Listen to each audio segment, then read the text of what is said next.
program will begin shortly. Launch sequence. Activate.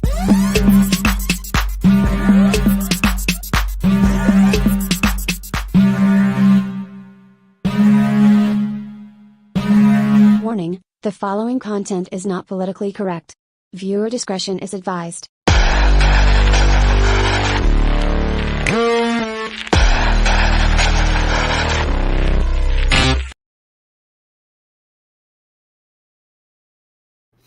Welcome back to the channel today, everyone. So it looks like this might be a long episode because, everything's running really slowly for me. Kind of annoying. So I will start by saying that I was supposed to have a guest tonight. I was supposed to have a guest tonight. They realized they had double booked, and so hopefully the person will be on next week. Yes, I am live. Everything's running slowly for me right now. I don't know why, but it is. We got a lot to talk about today. There is so much going on. It's really hard for me to know what I wanted to go with. But because we have, Trump stuff or, Biden stuff. There's a lot going on with Joe Biden. There's just a lot of new information coming out with Biden. There's a lot of news going on. But our first story tonight is going to be Mitch McConnell. If you didn't see this last week, the head of the Senate, Mitch McConnell, froze while he was at the podium. This was interesting to watch because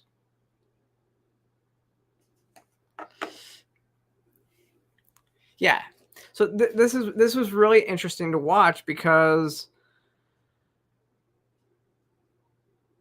well, let's just watch. So first, this happened just prior to him freezing, and so this was the first thing. He froze and said, but they were asking him how he was doing since he fell a couple months ago, and suffered a concussion, and obviously he said he's fine. So here's that clip. Could you address what happened at the start of the press conference, and was it related to your injury from earlier this year where you suffered a concussion? Is that fine? You're fully able to do your job? Mr. Lear, can I just get your... Okay. So he says he's fine. And then not a few minutes later, well, Courtney says it was horrific. They should have immediately stopped the conference and taken him to the hospital. I mean, they did remove him. So we'll watch that clip here now because he froze, and then it was like he didn't know where he was at. So here, we'll see.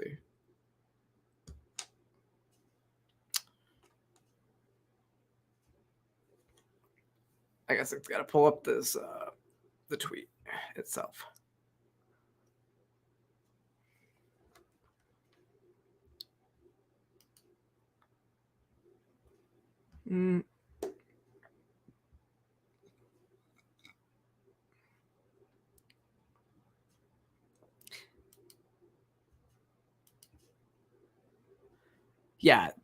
Yeah, Courtney, you're right. They definitely covered it up for the press. It was scary to watch because it was like he was talking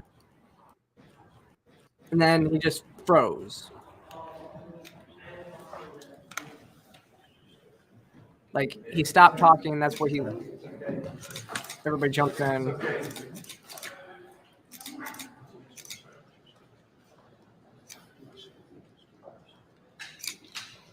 And then he's like, do you want to say anything else? And he was like mid-sentence when it happened. and then they escort him away. No, he's definitely not high. So this is the, we're coming up on the 1-year anniversary of the IRA.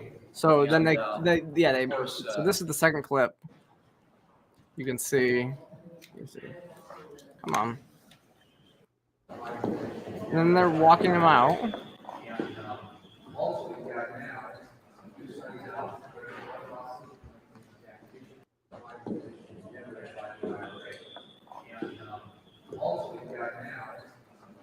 So here's the thing. Like, I feel bad because, and honestly, like I said, he's the leader in the Senate. You know, he's the minority leader in the Senate, right? So he's like the Republicans' top person in the Senate, and it's not coherent to be there. And again, I go back to a couple weeks ago, we were talking about Dianne Feinstein, and actually Dianne Feinstein had a similar instance this week. Like, I forget what it was with Dianne Feinstein earlier this week, but she had a moment herself. And this is what I said at the time back in February, because we were talking about when Joe Biden fell. Dianne Feinstein had, she was wheelchaired into the Senate not long before that. And so, but this is what I had said back on Timcast on June 1st, that there should be an age limit to when you can run for president, run for Congress, everything like that. I mean, who is it? Is it the Congresswoman Dianne Feinstein? Yes. Yep. Who was wheelchaired into the... She looks like the Crypt Keeper. And she asked Kamala Harris, "What are you doing up here?" Yeah. When she was speaking, when she was presiding over the Senate. She's there to check a box. Yep. I mean, Wow. and she doesn't know what she's doing there, yet she's casting votes. Yes. At the least, a grip strength test of grip strength, because that's like an indication of muscular atrophy. If you can't pick yourself up off the ground, I don't think you're Yeah. fit to command. Yeah. Let alone Yeah. the mental stuff. That's a little more challenging of like, are you smart enough to do the job? Like, who tests for that? And I mean, you got to look at, honestly, like after 9/11, George Bush, like with So I do. I firmly believe, and so this is not a new idea that I've been talking about, but I do firmly believe that we absolutely need to have an age limit as to when you can be in office. It makes sense, which is probably why they won't do it. The thing is at this point, when it comes to Mitch McConnell, Joe Biden, Dianne Feinstein, like, this is elder abuse. Like, what we know. Oh, that's what it was. So the Dianne Feinstein clip, her aides were literally sitting there telling her to just say A, like, yeah, A. So agree with what they were saying. Like, that's all she had to say was that. Her aides were telling her multiple times over and over. So like I said in that clip, she doesn't know what she's doing there, and she's just casting the votes of what her aides are telling her to do. So people are voting for people that are not actually representing them. And honestly, one of the biggest reasons, and this is a little bit morbid, but it's the truth, is, after the age of 65, 70, many people at those, after you hit 65, you should retire. You should not be allowed to. I think 65 is a good age to start your last term. Okay. Because that gets you to what, 71 in the Senate, 6 years, I believe. And so what happens is, once that passes, you will, most policies that come into play, they don't. So yeah, most policies, when they come in, when they enact these policies, you don't see the full ramifications of the policies for years later. And so what happens now is, most people that we have in Congress right now will never have to live with the consequences of the policies that they are enacting. So that's why I think that's the biggest thing, you know, that we can talk about with that. You know, you should have to live with the consequences. Like, if we enacted communism tomorrow, is Joe Biden going to have to deal with, you know, bread lines and food shortages and stuff like that, or any of his family members? No, neither are any of these other people. And so that is why we need to have an age limit. What's amazing to me is we have a minimum age. So to be president, you have to be 35 years old, right? So to have a minimum age, why not have a maximum age? Because we know that 35 is set because of cognitive ability and, you know, life experience at that point. And so at 65, your cognitive ability starts to decrease. And so you should, again, not burden yourself with these things. But yeah, that's kind of what I want to talk about with that, because like I said, we have quite a bit more to kind of talk about. But one of the big news that we talked about this a few weeks ago, right? So Joe Biden, who is actually, and this is what I'm saying is, and Joe Steubens said Trump is up there too. Yeah, I think Trump's older than Joe Biden, I think. And so that's the point, is this isn't left and right. This isn't because I think Trump has the cognitive ability to do the job, because I do. Because when people say he's not all there, he comes back with some of these retorts that are hilarious, and he is there a lot of times. But I think at this point, I would rather see somebody like, this is one reason why I like Vivek Ramaswamy, is because he is 38 years old.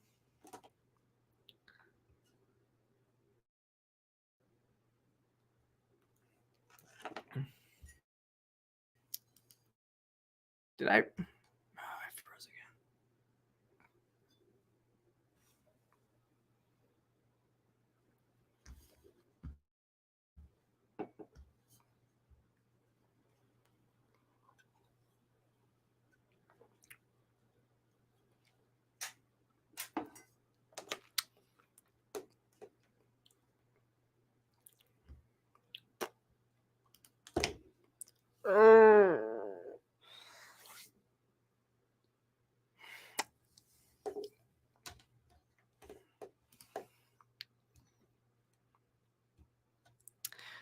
Oh, my computer's dying with this.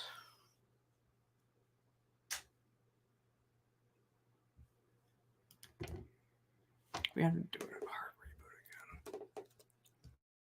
again. Are we back? Let me see.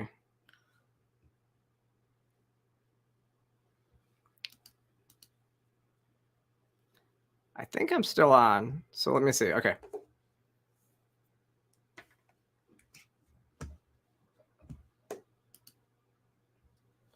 All right. But the big news again this week with everything else, you know, Joe Biden's actually on vacation, for a week-long vacation right now with the family at his home.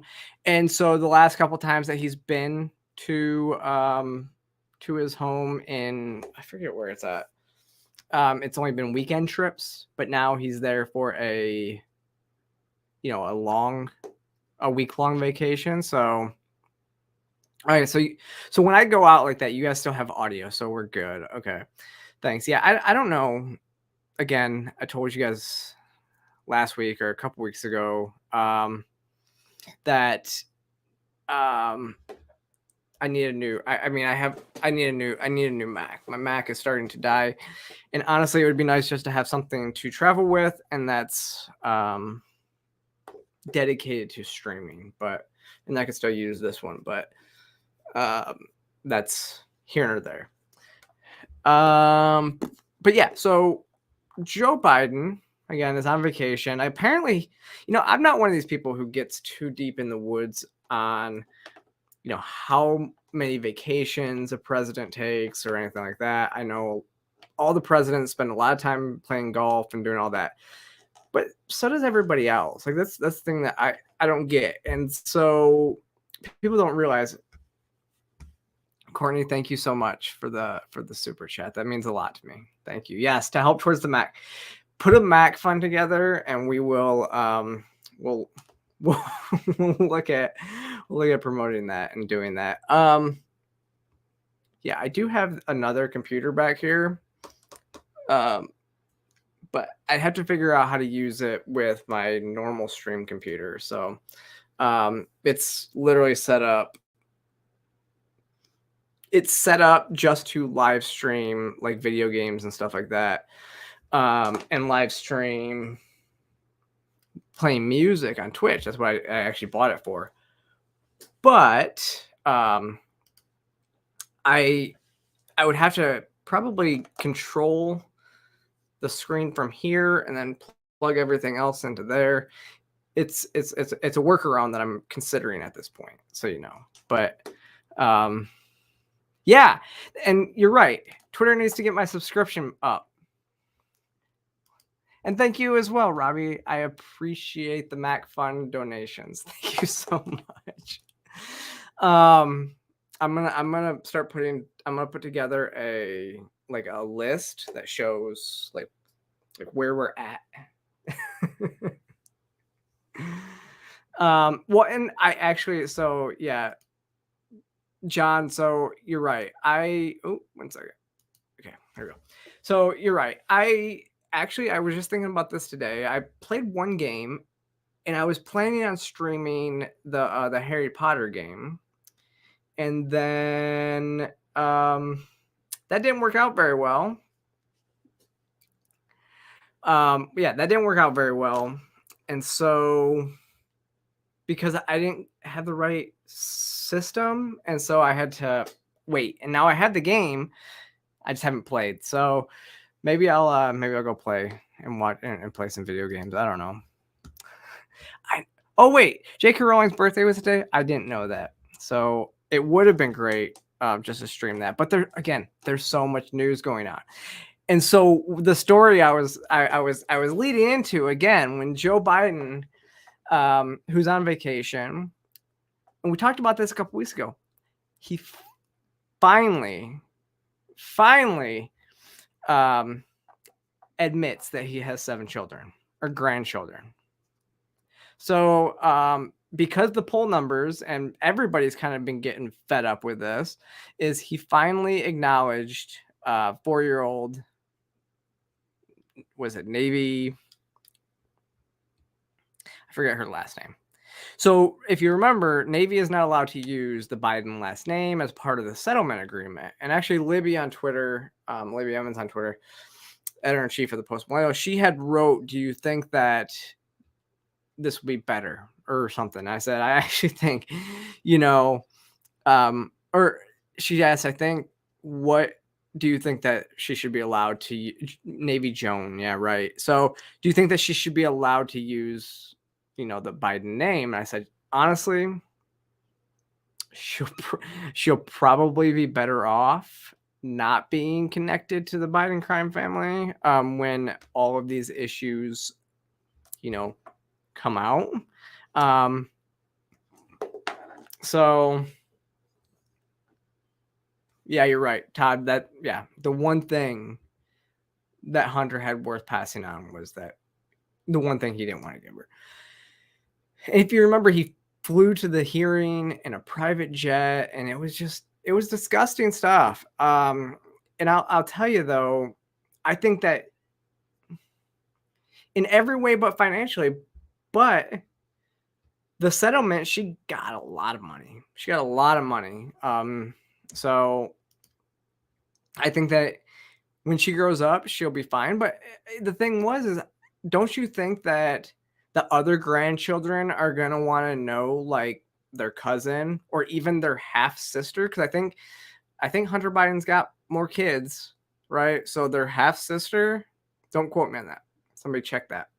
But don't you think that they're going to want to know their other family member that's not really in the picture? I mean, when they grow up, they're going to be like, why is this person's related to me? What's going on? But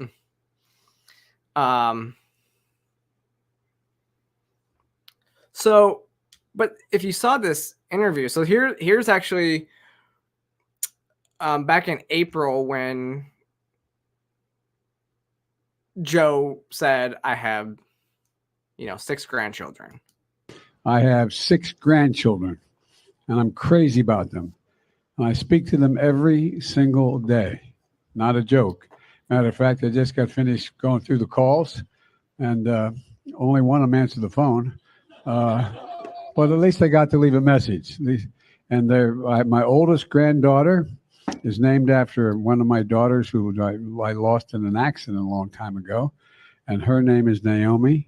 And then I have number 2. I have a daughter who works in the environmental movement, and her name is Finnegan, and named after my mom. And number 3, my granddaughter, I call her my all-American girl. She was a great little athlete, and she's about to graduate from college in about 2 weeks. And her name is, the nickname we call her is Maisie. And then I have 2 other granddaughter who I just did get to speak to, and her name is Natalie, and she is a senior in high school, about to graduate and go off to college where her daddy went to school. And then I have a grandson who's going to be a senior in high school. And then now I have a new baby boy. He's 3.5 years old, and his daddy named him after his brother, my deceased son, and he's Bowe Bergdahl. So guess what? They're crazy about me. I have.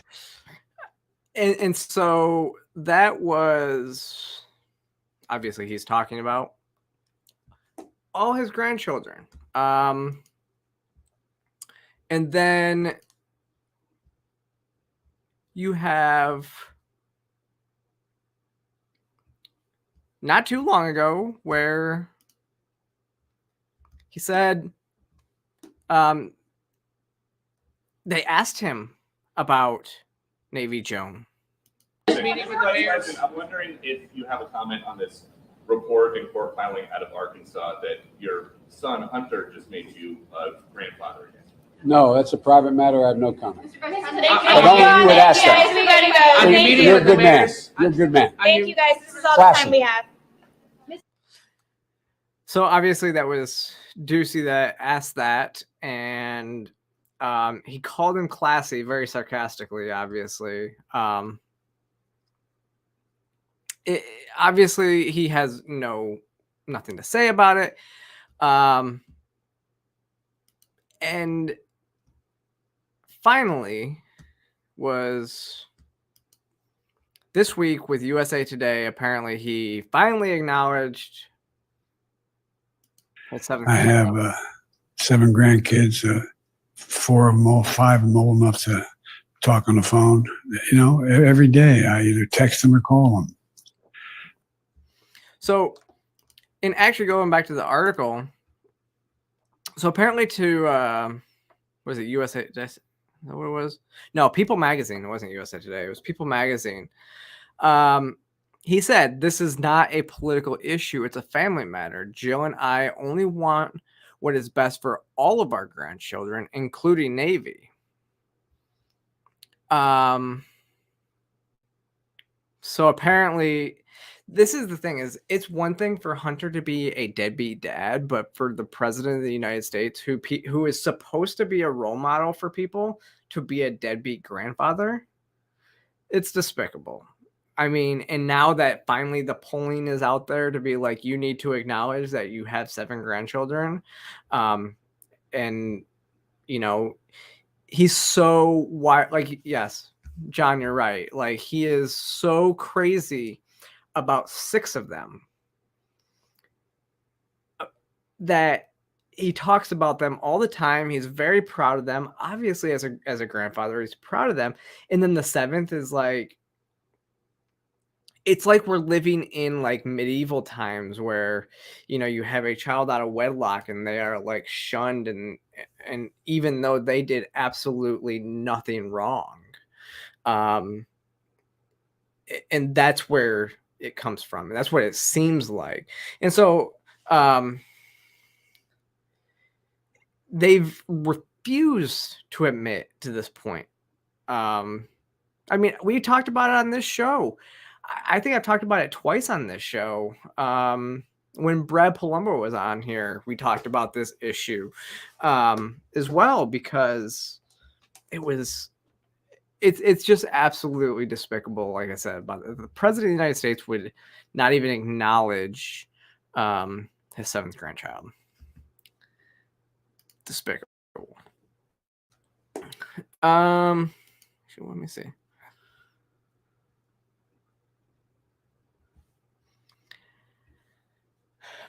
But now, keeping it with, we'll keep it with presidential politics. So obviously Joe Biden has, so obviously Donald Trump is probably going to get indicted again. Okay. So there is, he was told that he was going to be called to another testimony based on January 6th that, you know, basically what I think they're going to try to get him on, you know, I forget what they're going to get him for, the insurrection and all this stuff.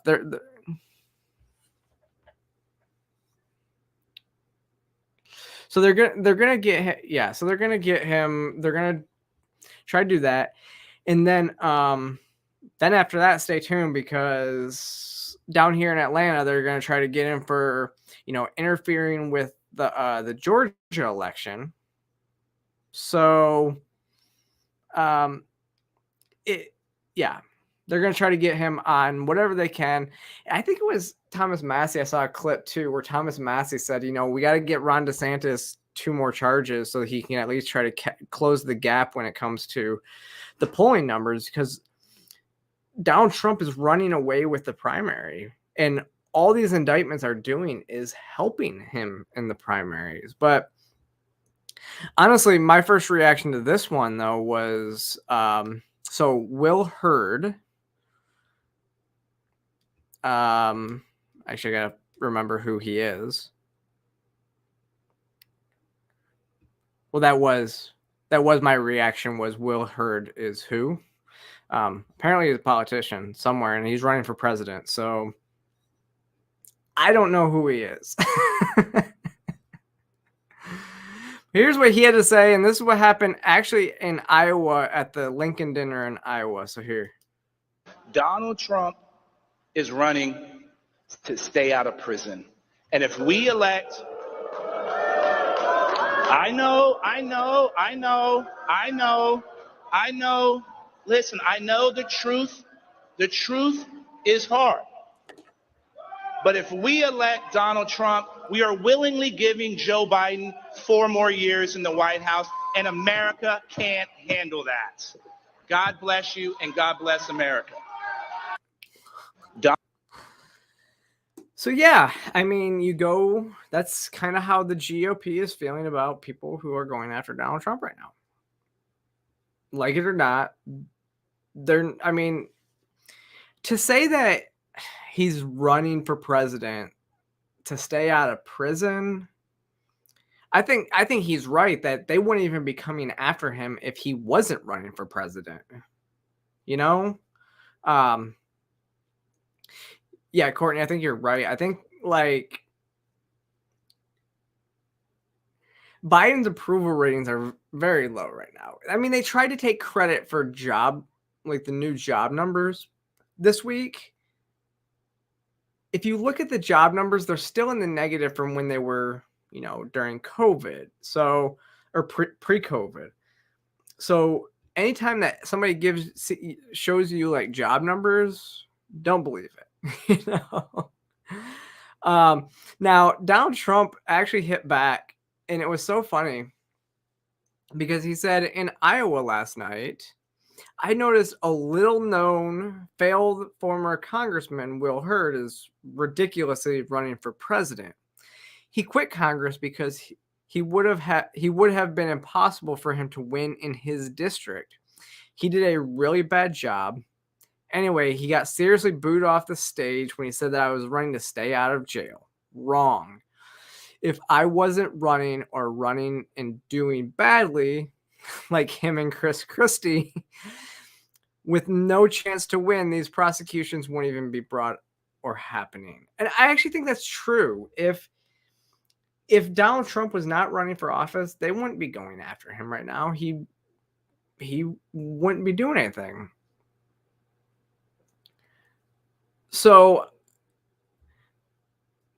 I don't understand like these people going after Trump. Like I said, I mean, they're going after him so he can't run, basically. Like the Jan 6 stuff, like the next federal one, which is with the January 6 stuff.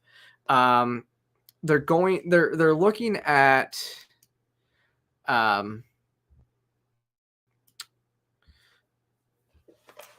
they're looking to see if he I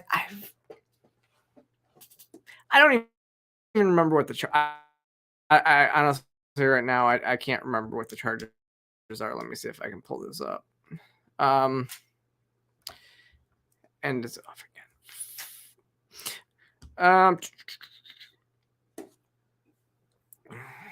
Yeah, so earlier this month he received a letter from Jack Smith's office saying that he is the target of the January 6th grand jury investigation, which usually leads to or almost always leads to an indictment. So that's on this one. I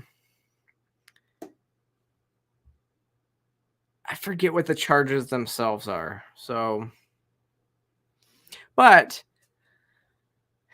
this is what's funny. And so coming back into full swing of things, it is interesting because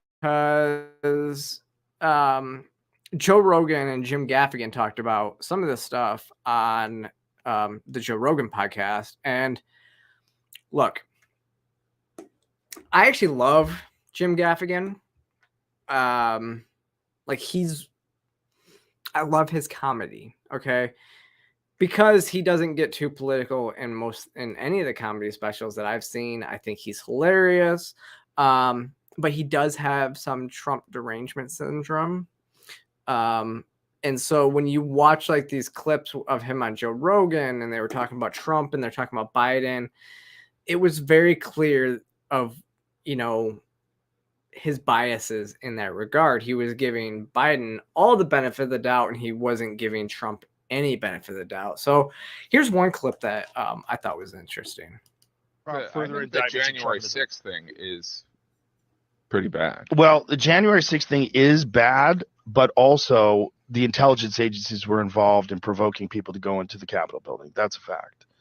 So wait a minute. You're saying that guy, what's his name? Ray Epps. Yeah, you really think that he? I don't know, but I do know that I think every that's other pretty apparent. I think he's going to sue Fox. I think every other person who was involved in January 6th, who was involved in coordinating a break-in into the Capitol and in instigating people breaking, they were all arrested. This guy wasn't. Not only that, they were defending him in the New York Times, the Washington Post, those different things, because saying that Fox News is unjustly accused him of instigating. Well, he clearly instigated. He did it on camera. I don't know if he was a Fed. I know a lot of people think he was a Fed. The people that were there were calling him a Fed. What I do know is when they asked the FBI said, we can't tell you whether or not there were people that were there that were doing that. Now, there's been reports that there was hundreds of agents that were there that were doing that. I don't know if that's true either. But I do know that they do use agent provocateurs to disrupt peaceful protests. It's a common tactic. What they do is, I'm gonna cut that just because I don't want.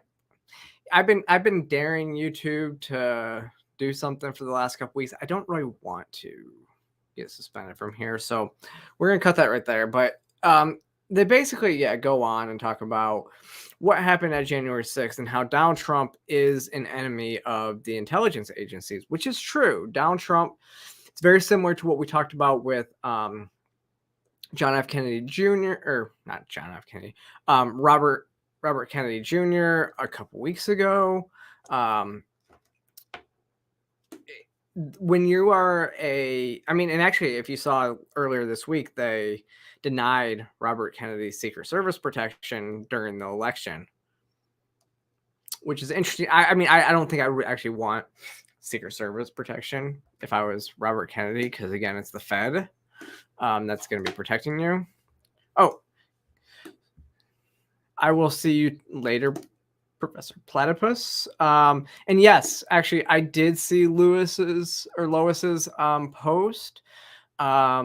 I talked to her yesterday actually about it. I got a statement from her, and we were writing it up. So I don't know if we're gonna have a write up on the issue or not. We did get a statement from her for that, and hopefully, but there's been a lot that's been going on today, so they didn't publish it yet. So stay tuned. But I did see that it was her whole story is heartbreaking. To think that,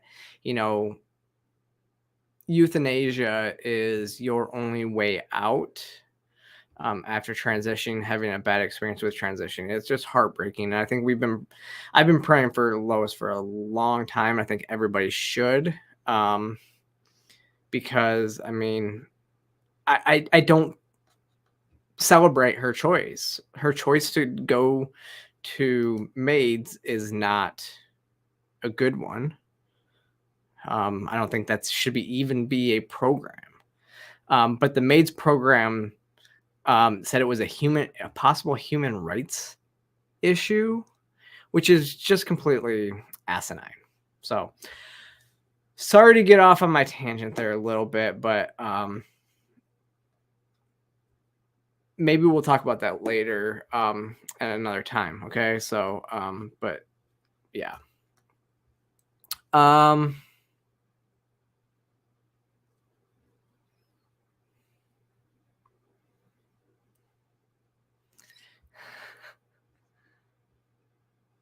I don't know, John. I don't know. I'm not going to put that on the screen. But yeah, back to Trump stuff, right?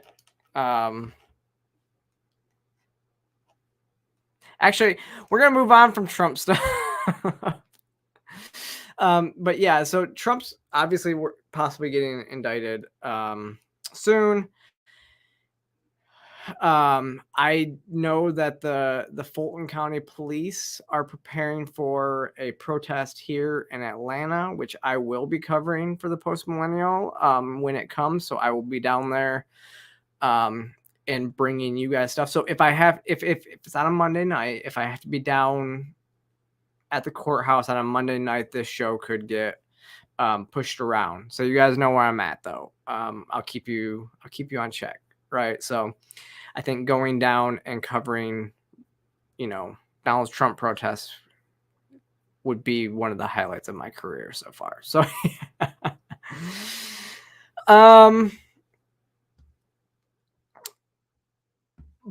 but interestingly enough, speaking of stuff and kind of going into this this actually kind of pisses me off. Okay. This next story really, really, really kind of pisses me off. Okay. So if you guys don't remember, Bowe Bergdahl. So Bowe Bergdahl is the soldier from the 82nd Airborne Division who deserted his post in the middle of the night, was captured by the Taliban in Afghanistan, and basically stayed with them for a few years. I can't remember how many years it was that he was in captivity with the Taliban. So he was captured in 2009, and he was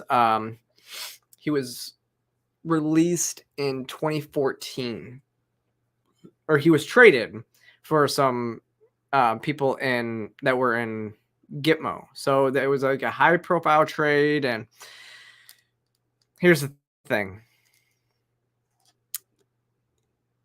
He was then charged with abandonment and abandoning his post and lost his court martial.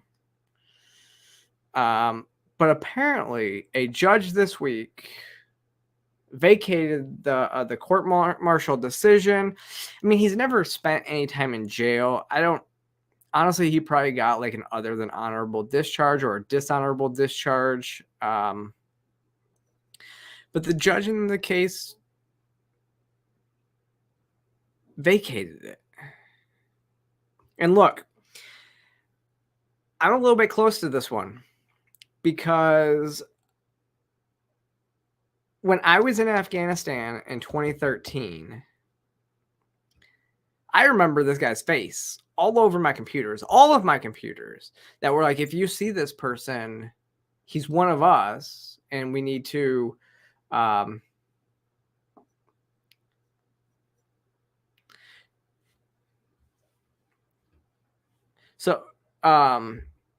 it was like, he's one of us, and basically call it up and we will go rescue this person.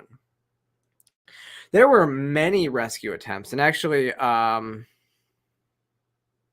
there were a lot of soldiers that were injured trying to rescue this person, like searching for him.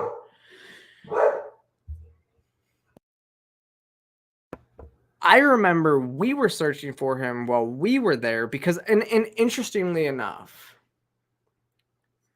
where I was at, where he was and where the pickup and extraction point was like in our sister province. Okay. So meaning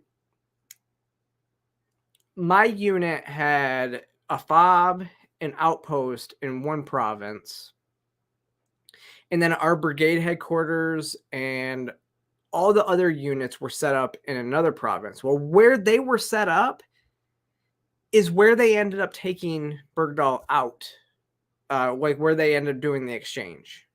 Meaning that this person was in my area of operations the entire time that I was in Afghanistan. And so while we were there, we were fighting the people that were keeping him captive, that he was, and as you say, was he legit held captive, Courtney? I don't know, because there was videos and he seemed kind of chummy with his captors, right? So that is part of the Stockholm syndrome, they call it, right? So some people would say that maybe he had Stockholm syndrome, but I don't think when he left his post, he thought that he was just going to get captured and stay there for years and years and years, but who knows? Who knows what he was thinking when he did it, but he left and he should have been prosecuted because it wasn't like he was out on mission and got captured. He left. And not only that, he left his post, leaving his other soldiers, and other people got injured because of him. And this is one of the things, and the reason why this was vacated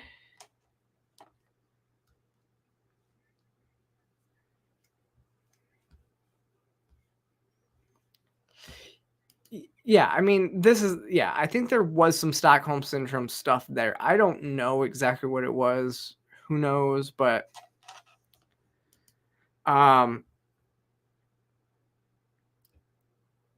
here, so apparently this was like a procedural thing, like where the judge in the case so Judge Reggie Walton ruled in the case, or ruled that Jeffrey Nance, who had neglected to disclose the fact that he applied to become an immigration judge with the Department of Justice upon retiring from the military.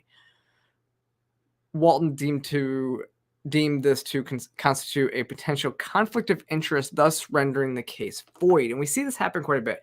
I mean, he can't be charged again, I don't think, because that would be double jeopardy.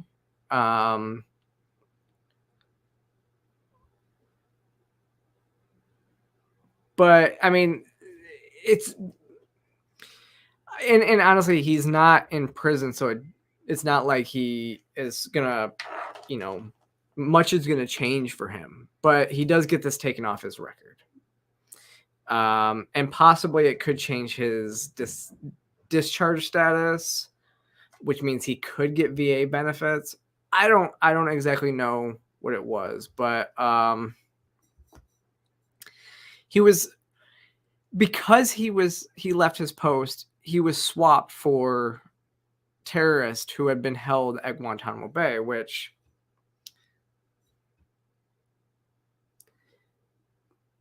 I don't know. I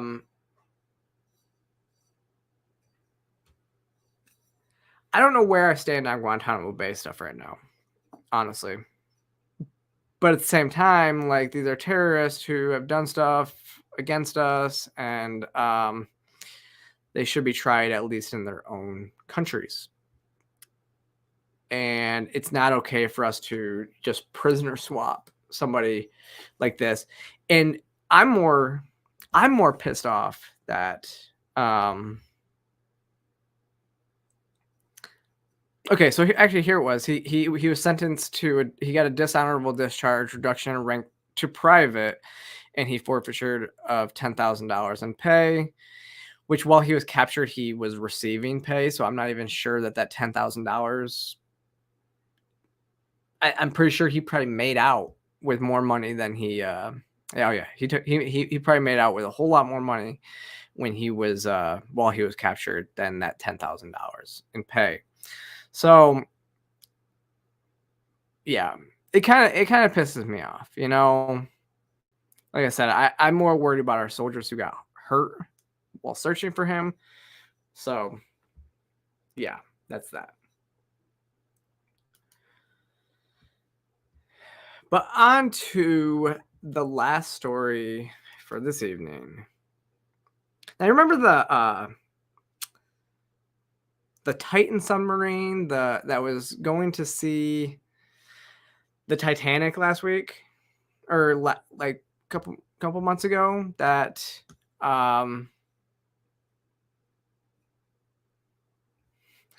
you remember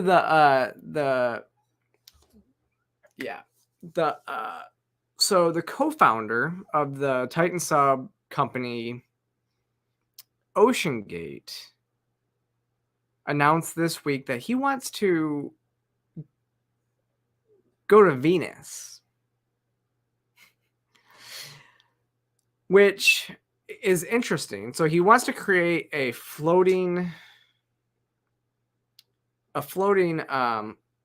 colony on Venus. So like Elon Musk wants to go to Mars, he wants to go to Venus. I guess because Venus is like a closer planet than Mars. But yeah, there's acid rain. It's a ton time. It's so much hotter than the U.S. Or yeah, it's so much hotter than than Earth. But he wants to send 1,000 people to go live on this by 2050. Which, now I will say, he had left. Where was it? He left. He helped Stockton Rush in 2009 start the Oceangate expeditions. But he left the company in 2013, right? And that was the submarine the submersible that had imploded on its way to visit the Titanic. What's really interesting is Venus has not only is it hot with acid rain, but the pressure, like the atmospheric pressure, would be even more than what it was on that submersible. So yeah, that AC bill would just be way too. I mean, but it would operate pretty well, I think, because the carbon dioxide levels on Venus would just be extremely high. Like in the picture on the top, you can see like there's volcanoes, there's like everything. Like this is like a big volcano right here. But yeah, so now he co-founded in 2020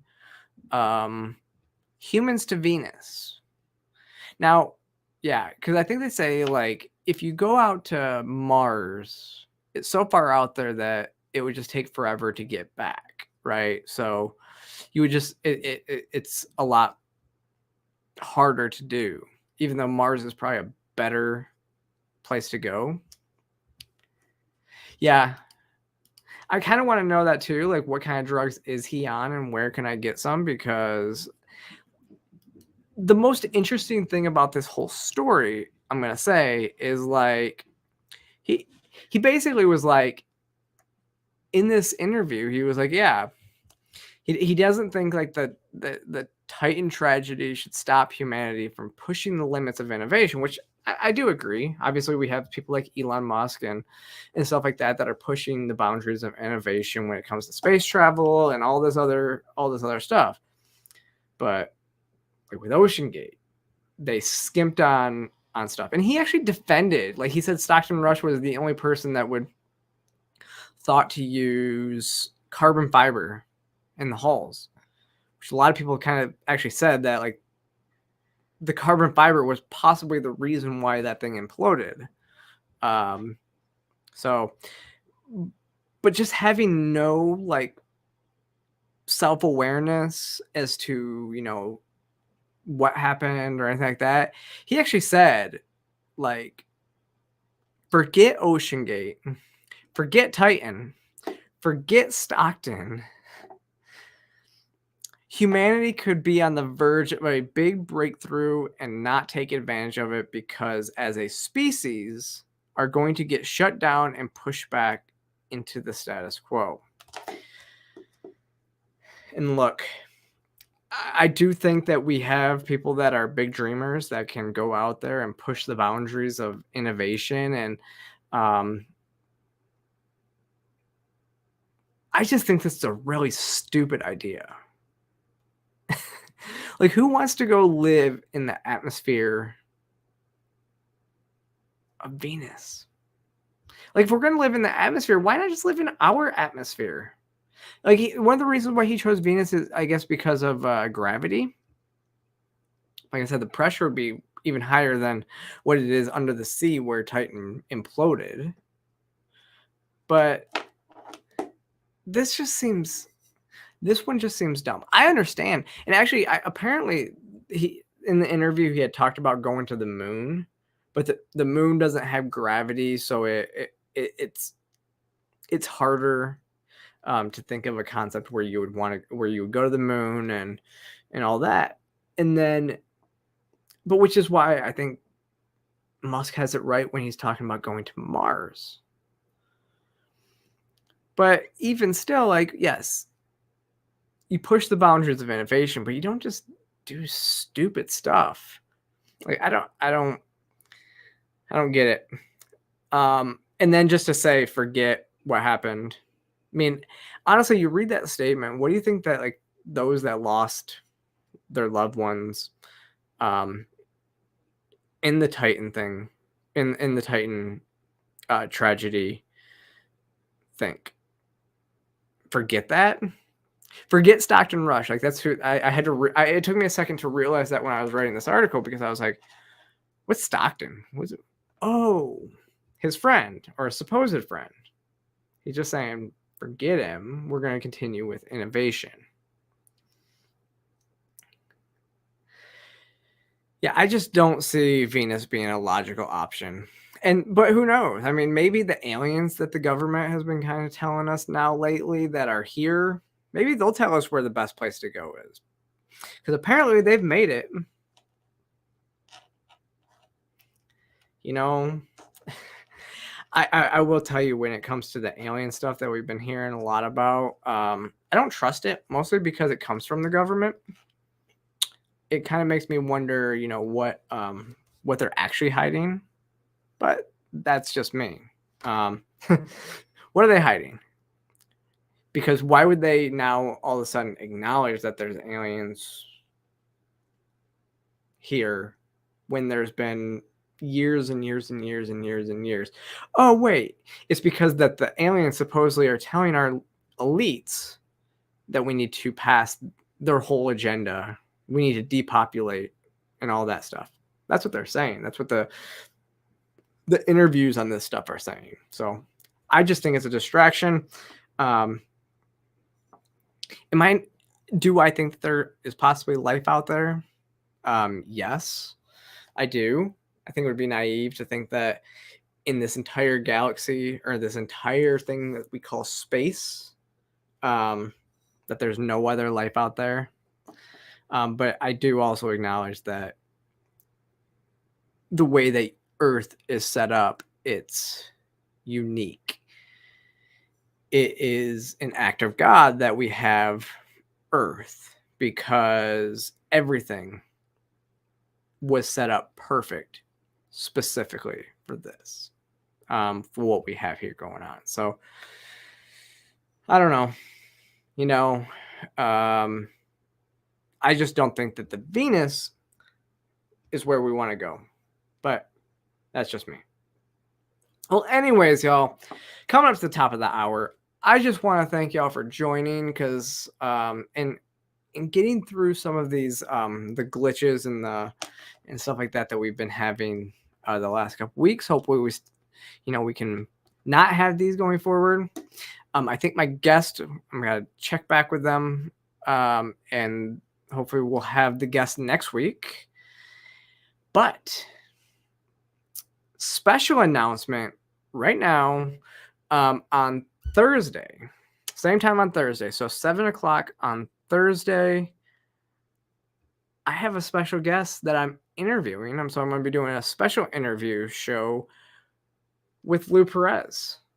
And so you want to see people laugh, John. Lou Perez is going to be on here on Thursday, and we are going to laugh. We are going to have a good time here. And check back next week. And also just keep an eye out. Follow me as I say as I log off every week. Follow me across all social media platforms, because there is a lot that's coming. Working and talking with organizations, working and talking with other stuff.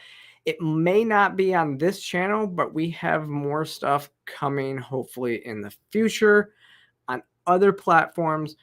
We're just trying to launch. I'm trying to launch a lot more work. That's a lot more work for me, a lot more content for you, and hopefully y'all like it. But with that, click that like and subscribe button if you don't already. Follow me across all social media platforms, and I will see you next time.